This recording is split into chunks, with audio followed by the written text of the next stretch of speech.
You are in for an interesting ride.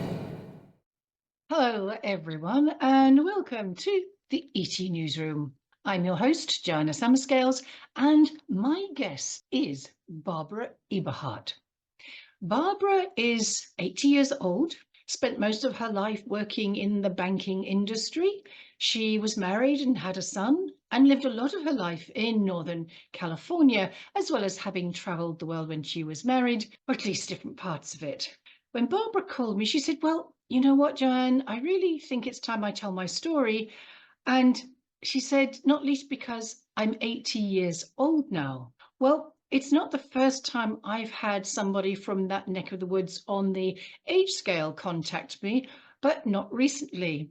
And when Barbara told me her story, I have to say, I was intrigued.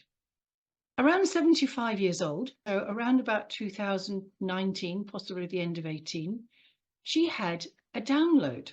Prior to the download, so for 75 years, Barbara believed we cannot be alone in this universe or many multiverses. She had no special interest in the field of ufology, ETs, aliens, anything else you like to call them. So it was a huge shock for her when, during this download, she found out that she had been taken all her life. Now, for those of you who know the book 44, based on an ex-soldier's true story of lifelong events involving contact and alien abduction, that's with Bill Brooks, also known as Mike Smith. And he was 44 when he had his download. But before that time, he would have thought people like me were a bit of a fruitcake, as he said to me once. The shock for both of them was huge. We're going to hear Barbara's story. And I think that you are going to be absolutely intrigued because not only has she been taken, but she's now working with them. And then you find out now who that is. Stay tuned, pin back your ears, get a drink, get the popcorn, fasten your seatbelts. Hello, everyone. Well, my name is Barbara Eberhardt. I'm 80 years old now. I lived for a long time here in Northern California, and I came to Germany last summer because my son lives here. Until 5 years ago, I had no idea that I was actually in contact with extraterrestrials, mainly Pleiadians, since I was 3 years old. It happened 2018. I was visiting here in Germany with the in-laws of my son. And my daughter-in-law were there too. And one night, went to bed, and I had a download.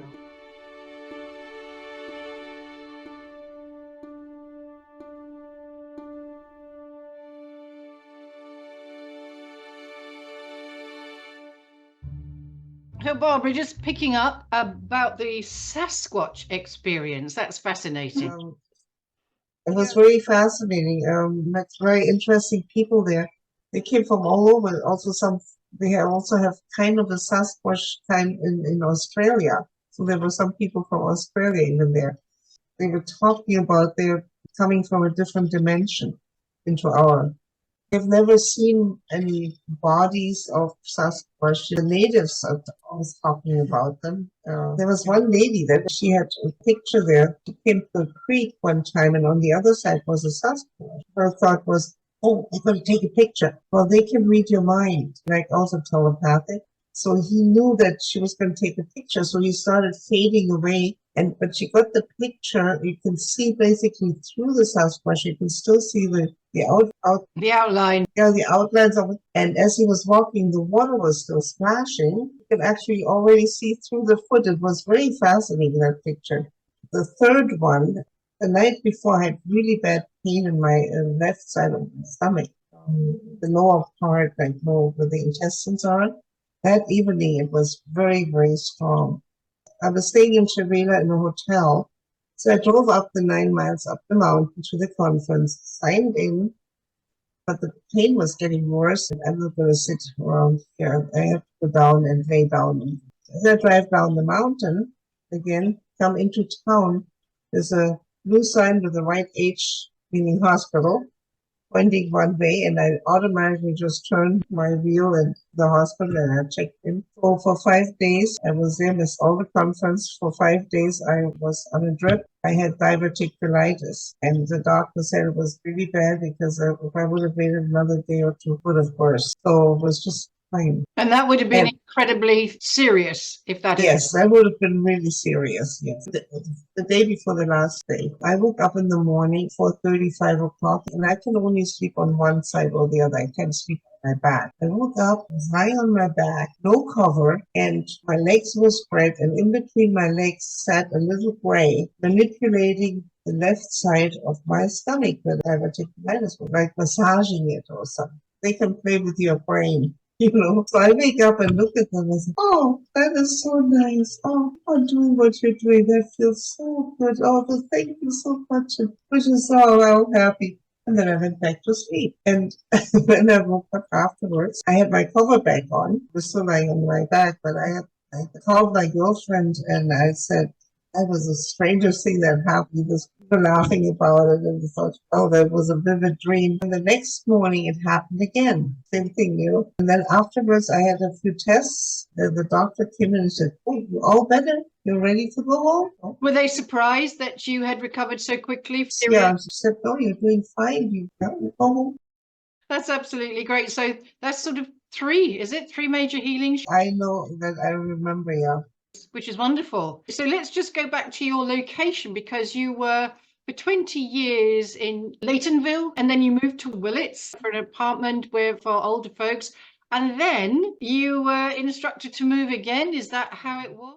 When COVID hit in 2020, the kids always had Thanksgiving with me in California, and then after that, they went over to Germany and had Christmas with my daughter-in-law's family. So they were in Germany, and my son had business to do, so he came home. My daughter-in-law problem with her back, and she wanted to finish her physical therapy. She said, I'll follow in about 3 weeks. And so my son came over. They closed all the borders, and she was an American citizen, so she had a green card, so she couldn't come in. So my son decided out of their house and put it in storage and rented the house and went back to be with his wife because he had dual citizenship. He had German citizenship here, and now I have a little granddaughter, 3 years old, and so they're just going to stay here. But weren't it indicated that you needed to go back to Germany? Yeah, it was kind of pushing me. In the beginning, when I moved to Willis, I was going to stay there. Somehow I got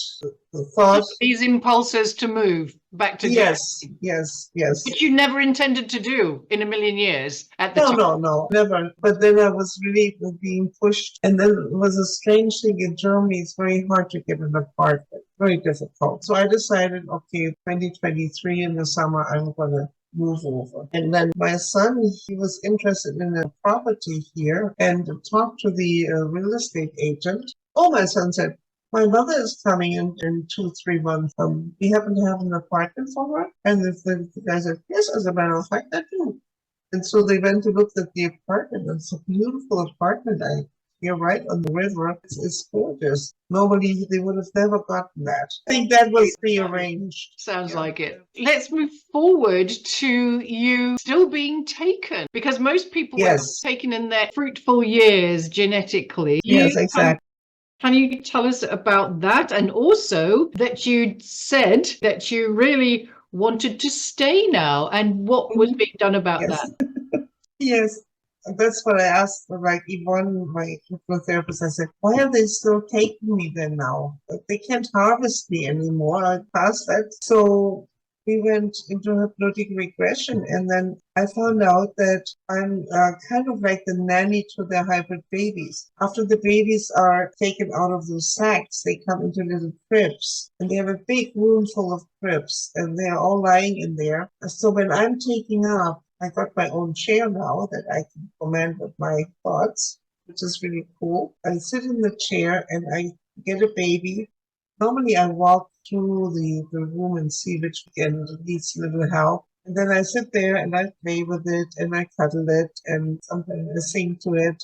And then after a while, a gray comes and brings me another baby and takes that one and puts it back in the crib. So I just play with different babies.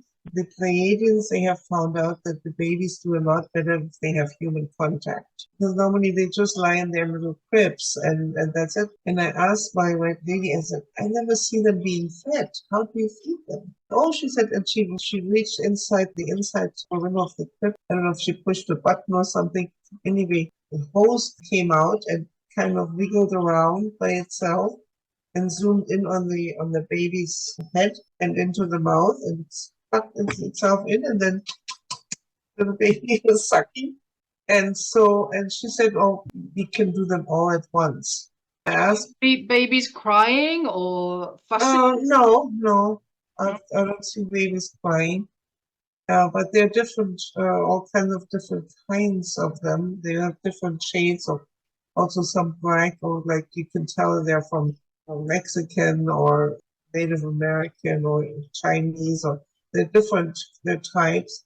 Also reptilian, some of them, partly, and different, some have bluish skin, probably Arcturian, but they're all babies, they're so cute and cuddly. Do you know how many rooms they had of these babies? I don't know. This one where I'm taking, and that's a big room, so there are about 100 trips there. The other day when I was up there, I was told by my lady said, "Oh, by the way, we have a baby here now that is a hybrid from a reptilian shapeshifter."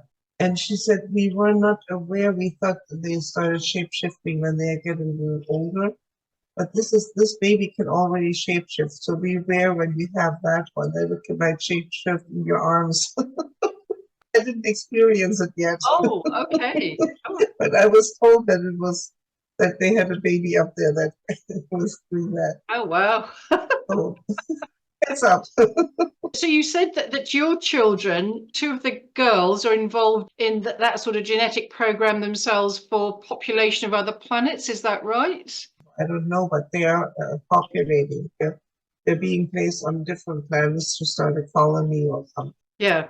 When I was up there, they showed me in my head, they showed me a picture where they were. It was kind of barren there. There were some bushes and some kind of like roundish houses where they were kept in for the two girls, Seppi and Rafti are. What was it that you said to Uru, to your lady there, about staying? Yeah, because see, here on our planet, when you get old, you're basically useless. A chore to everybody, and people have to take care of you, and then you kind of just have no purpose anymore. It's a sad thing, but humanity doesn't seem to value anybody in their retirement years or much anyway. Yeah. Some of the natives still do. They honor our Western society nothing.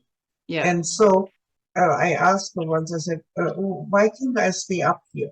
Here I'm needed. Here I still have something to do and I'm needed. And then I asked her a few times. And then one time she said, we're working on it. And so she said, because our bodies cannot stay up there that long. So she told me I'm going to get Pleidian microbe infusions so that it would change my body so I can stay up there. And I was told I need 28 of them, 28 infusions. How many by now? Oh, I think probably close to 20. They told me also last year that they were slowing this process down. It was going very slow now because I'm working with the Galactic Council and also being the ship's council. If they have issues with the human, they ask my advice. How would human react to such as? The audio wasn't very clear there, Barbara. So you said you're working with the Galactic Council, and then you said something they were asking your advice, and I didn't hear what that was about. Oh, that was I'm also on the ship's council. Oh, okay. On the ship that I'm being taken up. I'm also working with that council there because at times I'm being taken there. Ask my opinion about things, how humans do this or how they react to this. I was in Sacramento one time. I was called to by a lady. She's also a hypnotherapist with abductees. Roy McDonald. And she had a German film crew come there. They needed somebody to film under hypnosis, so she asked me. And I showed her one of the marks I had on my knee where they healed me at the time when they healed my left knee. I still have a little mark there. It's a round, that was a round thing. And I showed her that, but underneath there was a brown spot on my, I hadn't even noticed it before. She right away zoomed in on that one and took a picture of it, and I said, well, that is interesting. So then I took a picture of that.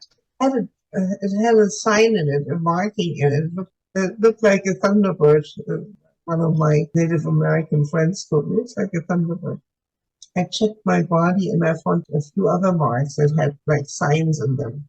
Then under hypnotic regression, I asked them one time, what is this for? And they said, well, we are marking every time we give you an infusion so we know which one we've given you. Yeah, that's interesting too.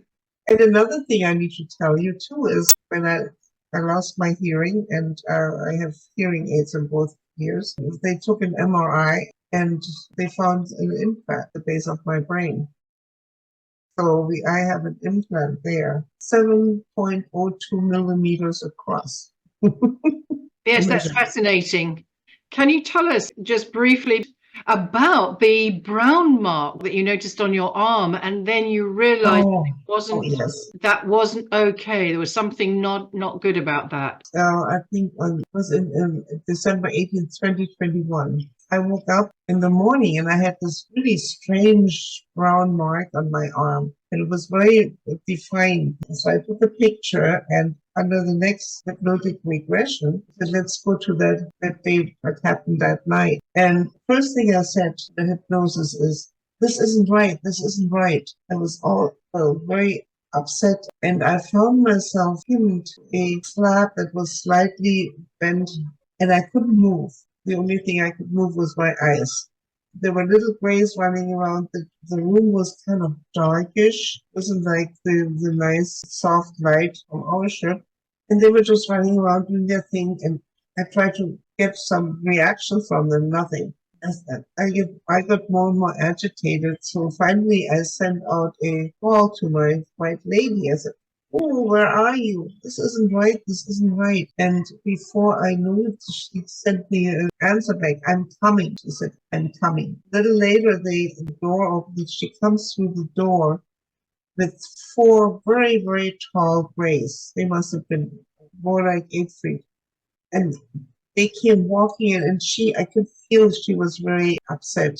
And they come over and they take me off the slab. The little grays that were in the room, they were just squished against the wall. They didn't do anything. So they take me off the slab, and then the 4 big grays, they surround us like bodyguards. And we walk off. Then I blacked out. And the next thing I know, we're back on our ship, and the reptilian, the gentle guy, is there with it looked like a ruler thing. And he went over my body, and then there was it looked like a tunnel, but it was rounded on the top. And very intense fluorescent blue light in there. And they told me to walk into that, which I did, and it felt really good there. But Rose said, now you can come out. Oh, do I have to? And then there was a round disc above me that emanated pulsating orange and yellow light. And I had to stand under that for a while. And then I was able to get off. And then I asked her, what's that all about? And she said, you had radiation poisoning on the other ship. We had to clear you. I'm not going to take you to the babies today. So there are different other species out there that take people. And I'm just lucky I'm with the Pleidian. Yeah. And tell us about the reason that you're now wanting to go public. Well done for you, and a great thing for society. The reason is because I see all the hybrid babies up there, and I know there's a lot of women that had miscarriages, and I'm trying to make them aware that their babies might still be alive, and they might have children up there, and make them aware what's happening. And I think humanity will soon slowly wake up. Here in Germany, they're still way back. In the US, they're more open now. They are getting more and more people coming out. Here we still have some work to do. Yeah, absolutely. Yeah, and this is why because I feel so for the women. They have miscarriages. They have no idea that they have children up there. That's one of the reasons. And besides, a lot of times they discriminate against people who come out and talk about it. So with me, it doesn't matter. I'm old. I'm tired. I can't do the job anymore, and it's very important that Yeah. that's the reason I'm doing it. About the raise your vibration Oh yes. that came into your mind. So let's just, before we wrap up, let's just go to that experience. Good point. What that was Yes, about. that was in Village. When I started living in Village one day, I used to walk around the property where the housing is there. It was a really nice walk around. And so I walked in the morning, and all of a sudden in my head, I hear this voice saying, raise your vibration, activate your Pleiadian DNA. So apparently I have Pleiadian DNA in me, which means that I would actually also be high. So I said, oh, weird. What is that doing? So I forgot that. Next day, I walk again, and the same thing. Raise your vibration, activate your Pleiadian DNA. That all. So the third morning, it happened again, and even more stronger. And then I just stopped where I was walking and threw up my arms and said, how am I supposed to do that? It doesn't come with instructions. And after that, it was quiet. And a few weeks later, I went to Las Vegas to the MoveOn conference. You know, MoveOn is the agency that collects and archives all the sightings and everything. And I'm a member of that. So I went to that conference in Las Vegas, and they always have a room with vendors and things. And in the corner, there was a guy from Korea, and he was an energy worker. And so he says, can I help you? You know, there. And I said, well, can you raise my vibration and activate my Pleiadian DNA? And he looked me up and I said, yes.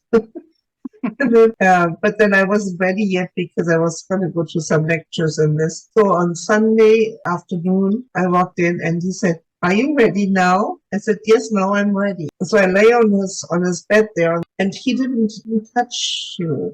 Just put his hands on right and left side of my head. And as soon as he did that, the Pleiadian star system just jumped right in front of me. I mean, so clear and so bright and so vibrant. And I said, whoa.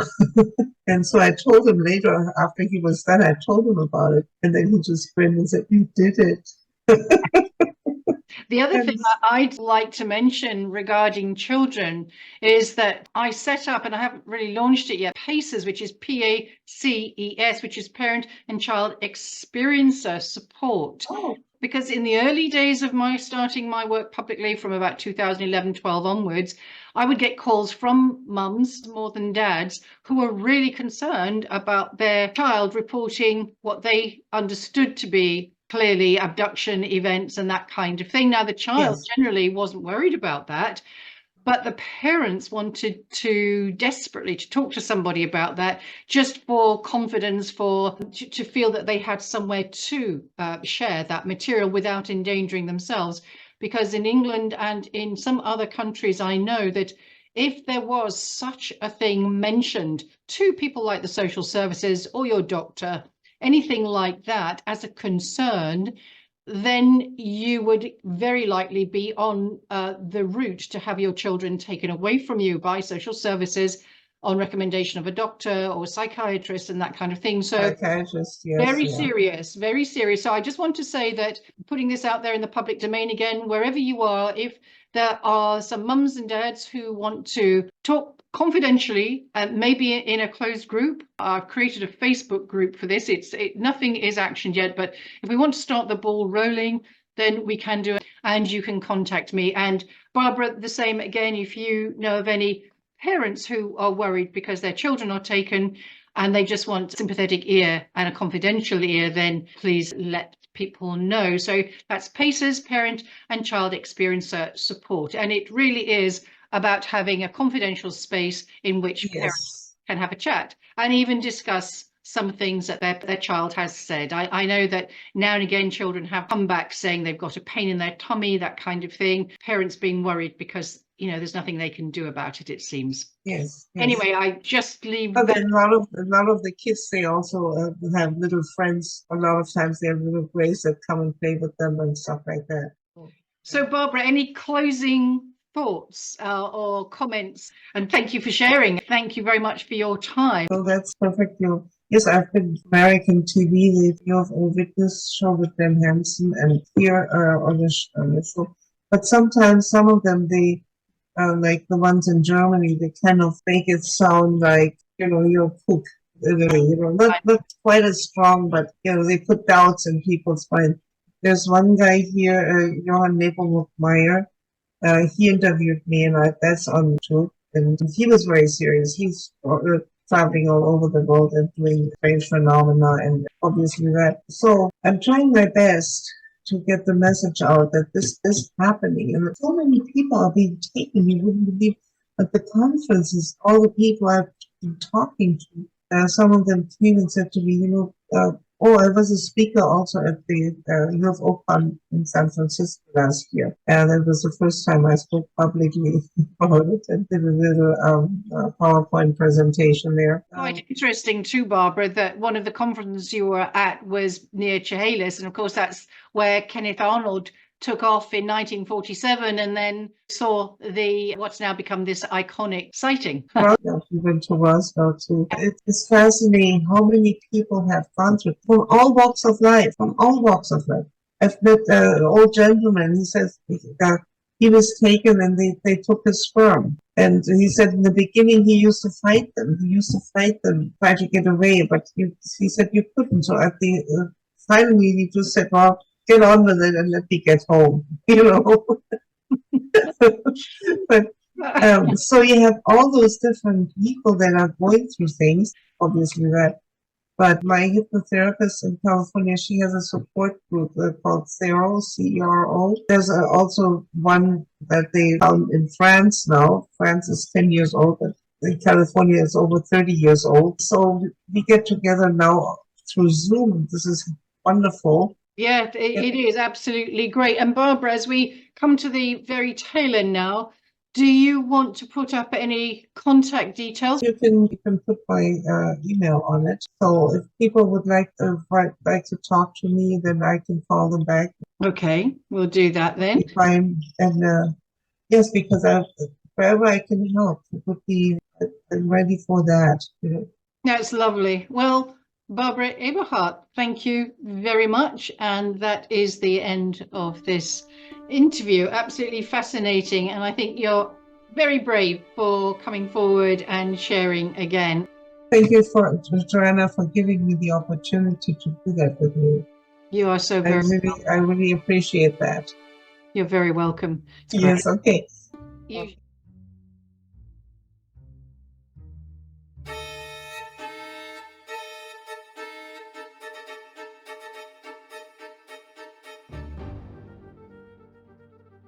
What about your parents, Barbara? Was there anything unusual or, growing up? Well, I was born during the war, so obviously my father was in the war, and my aunt always insisted my father is not my father.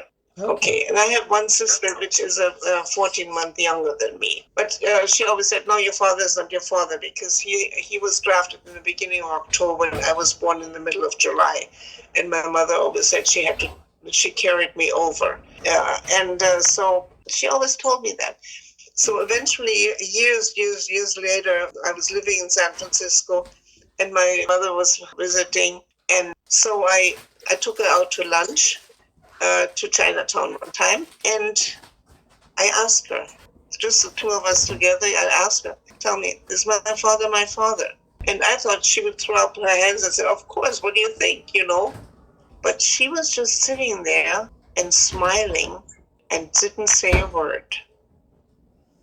Oh, really? And that was it. She would not answer the question or nothing. She just sat there and smiled, and that was it. So I think she might have known something. I told her, if you don't want to talk to me about it now, you can maybe write it down somewhere, put it in an envelope and leave it someplace for me for later to find. But she didn't do that either. So I don't know. She could have been also already taken.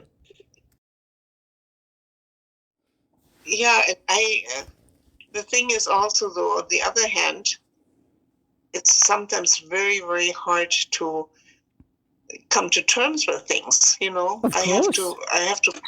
have to process it all, and at my age, sometimes it's difficult. I look at it very positive. I'm working with them together, and they've taken care of me. They never tried to hurt me more than they really necessarily had to. And of course, they have their programs too. They have their agenda that they have to go through. Yeah, get some hybrid babies from them, things like that. So I can't blame them. I mean, we're doing the same thing to animals here too. I think they probably figured, since I've been taken all my life, which I didn't know about, they probably figured it's time for her to wake up. We need her now. Now she can be of service for us on the planet, because their agenda is now to prepare humanity. They want us to stop killing each other, one thing, so we can join the Galactic Council and the Galactic Federation and be part of the universal beings. But we cannot do that if we're killing each other. That doesn't work. All the other people and nations that are up there that are together, they don't kill their own kind. They might go into wars with other groups, but they don't kill each other.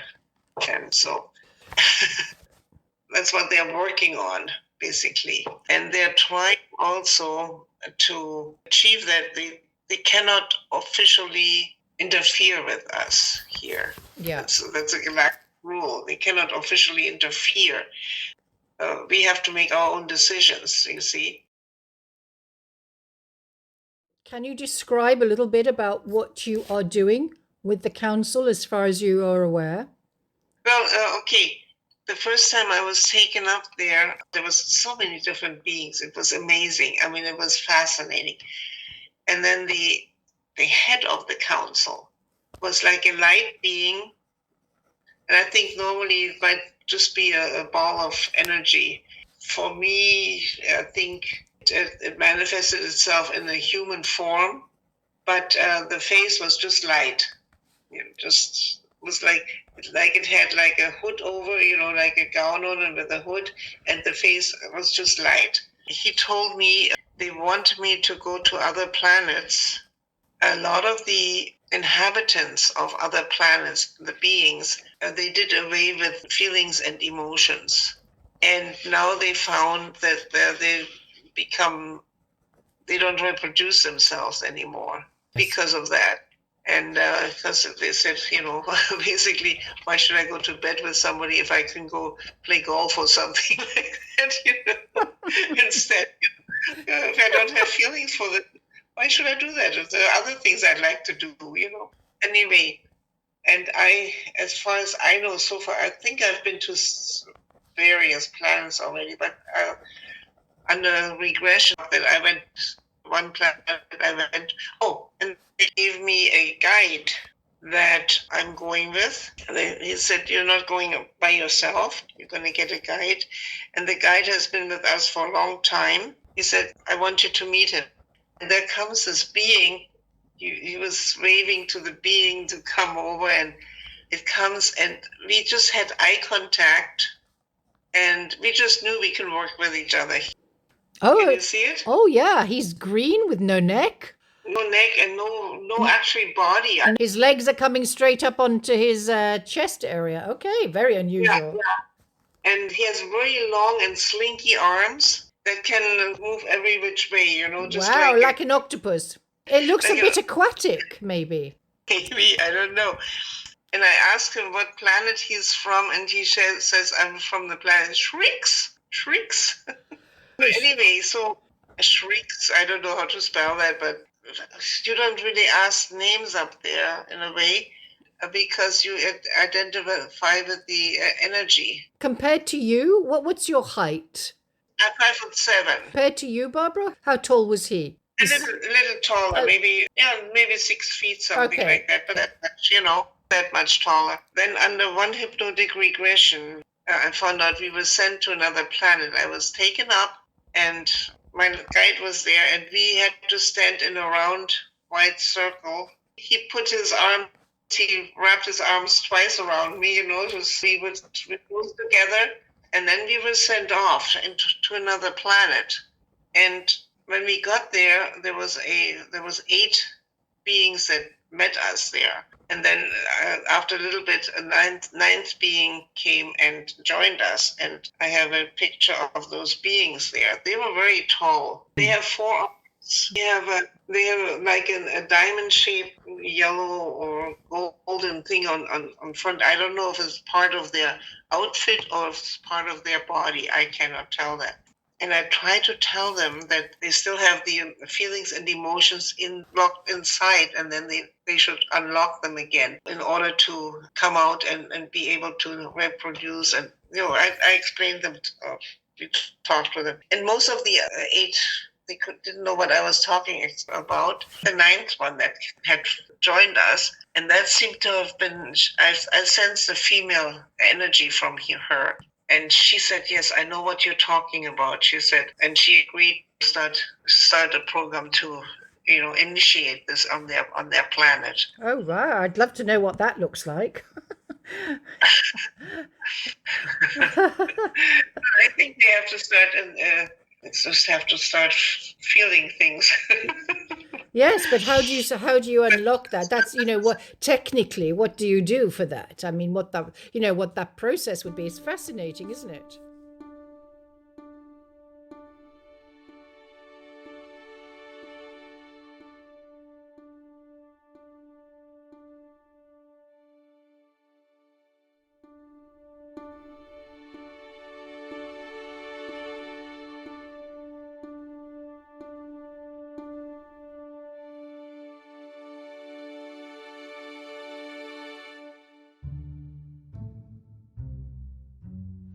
You have arrived at the ET Newsroom. Welcome. Now, you are in for an interesting ride. You better buckle up.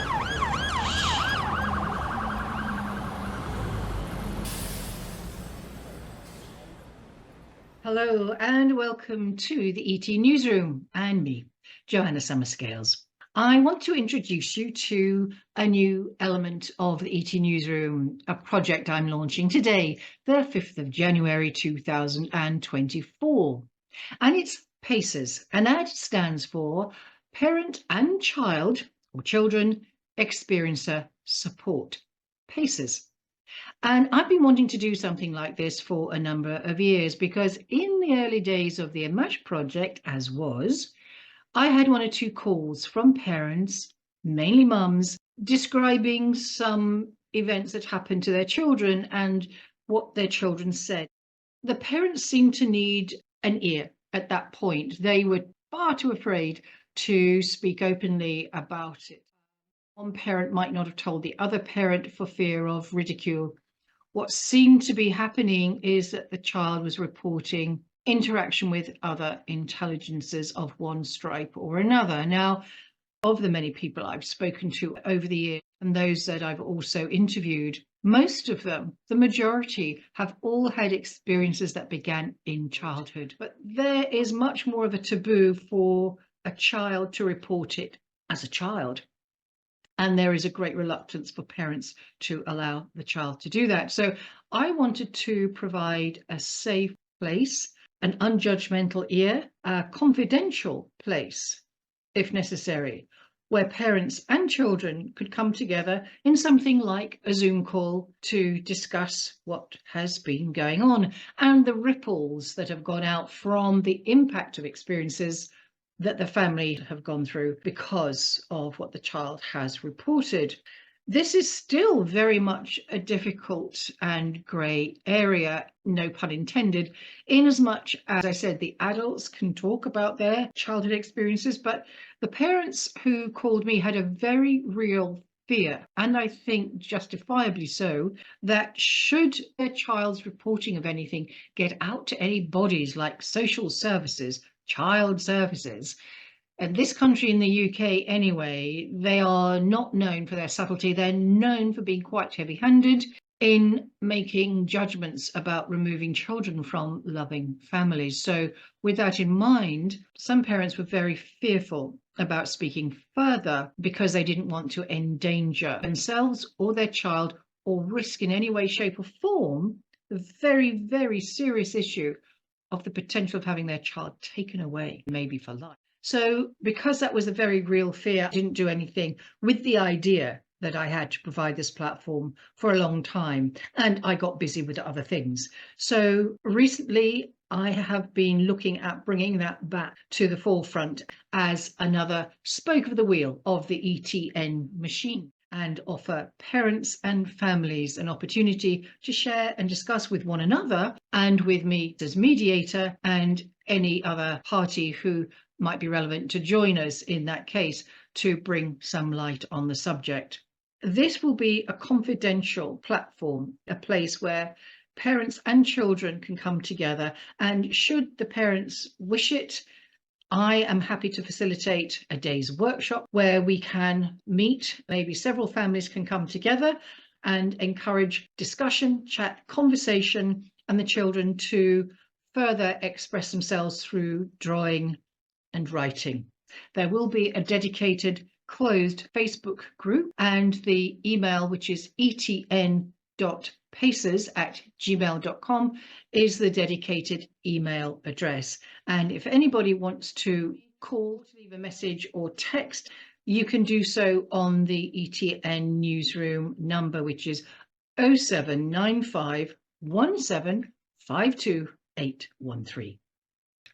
So if this is you or your family and you've been looking for someone to speak to, then please feel free to email, and hopefully we will get a good community going, and this will become something that people will be encouraged to share and perhaps even go public with. It would be really amazing if a family would feel that they could speak publicly on camera, to put their story out there, to share with other families, to give them courage and a sense of relief that no, they're not going crazy, neither is their child. This is very important, you know, to have this safety valve. And my background involves teaching, training, workshops. I've run several workshops over the years on healing, visualization for health and stress management, and I also trained as a regression therapist and worked on bereavement counselling, which also involved a couple of kids. So I have a very strong background in health and wellness, and interested in how these experiences impact humanity, the family, and where all that ripples out to, and how we can perhaps better understand it and not live in fear of it. So with that, please do share this far and wide. This is Joanna Summerscales, over and out.